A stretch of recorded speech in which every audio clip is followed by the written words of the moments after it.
रात के जंगल में टुनटुनी चिड़िया अपने पति और 7 बच्चों के साथ रहती थी। टुनटुनी अपने जंगल में सभी पक्षियों की मदद किया करती थी।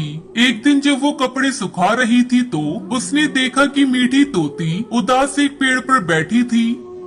मीठी बहन, ओ मीठी बहन, क्या हुआ? इस तरह उदास क्यों बैठी हो? क्या बताऊं टुनटुनी बहन, मेरी तबीयत आज सुबह से ठीक नहीं है। भोजन लेने के लिए जाने को भी मन नहीं हो रहा है और मेरे बच्चे भूखे हैं। अरे मीठी बहन, आप चिंता मत करो, मेरे पास बहुत भोजन है। चलो मेरे घर और भोजन ले जाकर बच्चों को खिला दीजिए। तब तक आप लोग कमेंट पे बताएं 74 - 71 कितने होते हैं।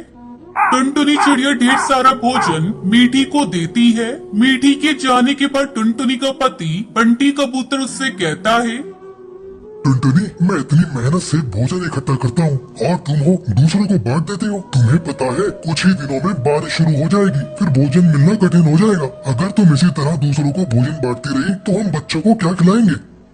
आप भी कैसी बातें करते हैं जी। अगर हम दूसरों की मदद करेंगे तो वो भी समय आने पर हमारी मदद करेंगे। समय गुजरने लगता है और जंगल के सभी पक्षी टुनटुनी के भोलेपन का फायदा उठाते रहे और एक दिन बारिश का मौसम शुरू हो जाता है। टुनटुनी के घर रखा हुआ सारा अनाज खत्म हो जाता है। बच्चे भूखे थे। टुनटुनी चिड़िया मीठी तोती के घर जाती है। मीठी बहन, ओ मीठी बहन, दरवाजा खोलो, मेरे बच्चे भूखे हैं, मुझे कुछ भोजन दे दो। अरे वाह टुनटुनी, मैं अपने बच्चों को भोजन तुम्हें दे दूं और अपने बच्चों को भूखा मार दूं। नहीं, मैं तुम्हें भोजन नहीं दे सकती, तुम कहीं और जाओ। फिर टुनटुनी कालू कौवे के घर जाती है। कालू भैया, ओ कालू भैया, मेरे बच्चे भूखे हैं, मुझे कुछ भोजन दे दो। मैंने आपको कई बार भोजन दिया है। चल भाग यहाँ से, बढ़िया ही भोजन लेने। मैं तेरे जैसा मूर्ख नहीं हूँ जो अपना भोजन तुझे दे दूँ। निराश होकर टुनटुनी अपने घर लौट आती है। बच्चे उसे देखकर उसके पास दौड़कर जाते हैं। माँ, खाना लेकर आई हो ना? कहाँ है भोजन? मुझे बहुत जोरों से भूख लगी है। कल से तुमने मुझे कुछ भी खाने को नहीं दिया। कहाँ से दूं भोजन? किसी ने मेरी मदद नहीं की। आप सही कहते थे जी, मैं ही आपकी बातों को नहीं मानी और सारा भोजन दूसरे पक्षियों को बांट दिया।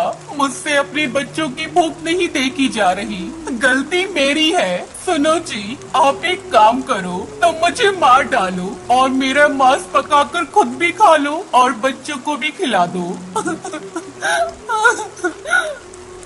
ये तुम कैसी बातें कर रही हो टुनटुनी? तुम्हारे नहीं रहने पर बच्चों को कौन संभालेगा? ऐसा करो, तुम मुझे मार डालो, मैं तुमसे बड़ा हूँ। मेरा मांस कई दिनों तक तुम लोगों का पेट भर सकता है। मैं पिता हूँ और बच्चों का पेट भरने की जिम्मेदारी मेरी है। आपके बगैर मैं कैसे जिंदा रहूंगी? मुझे मर जाने दो। टुनटुनी, तुम्हें मेरी कसम है, तुम मेरी बात मानो। बच्चे भूख से तड़प रहे हैं, किसी एक को तो मरना ही होगा। तुम माँ हो, बच्चों को मेरे बगैर भी पाल सकती हो। टुनटुनी करती भी क्या, क्योंकि उसके पति ने उसको अपनी कसम दे रखी थी। तभी बंटी अपने घर से नीचे कूद जाता है, लेकिन भगवान को भी कुछ और ही मंजूर था। नीचे एक पिल्ला भूखा खड़ा था। कबूतर को नीचे आता देख उसे लपक कर चढ़ कर जाता है। टुनटुनी अपने पति की मौत का मंजर देखकर वहीं बेहोश हो जाती है। किसी तरह भगवान उन्हें भूखा जिंदा रखता है। कई दिनों बाद बारिश रुक जाती है और जंगल में फिर से भोजन मिलने लगता है। लेकिन टुनटुनी अब समझ चुकी थी कि उसे सिर्फ अपने बच्चों के लिए ही जीना है। चलो बच्चों, मैं भोजन की तलाश में जा रही हूँ। तुम सब घर पर रहना और दरवाजा मत खोलना।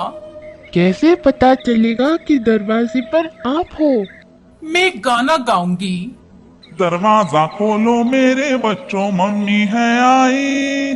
जल्दी खोलो, खाना मजेदार है लाई। अरे जल्दी खोलो, खाना मजेदार है लाई। ऐसा समझाकर टुनटुनी भोजन की तलाश में जंगल जाती है। तभी उन सबकी बात वो दुष्पिल्ला जो उनके पापा को खा गया था वो सुन लेता है। अच्छा, तो ये है घर का दरवाजा खोलने की चाबी। दुष्पिल्ला टुनटुनी के घर जाता है और मीठी आवाज में गाना गाता है। दरवाजा खोलो मेरे बच्चों, मम्मी है आई। जल्दी खोलो खाना मजेदार है लाई।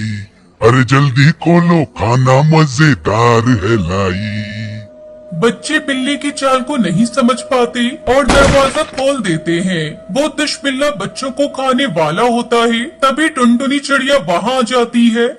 मेरे बच्चों जल्दी घर से बाहर निकलो। सभी बच्चे किसी तरह बाहर निकलते हैं और टुनटुनी चिड़िया अपने घोंसले को आग के हवाले कर देती है। बिल्ला बड़ा होने की वजह से घर में फंस जाता है और जलकर राख हो जाता है। इस तरह टुनटुनी ने अपने पति का भी बदला ले लिया और अपने बच्चों को भी उस दुष्ट बिल्ला से बचा लिया।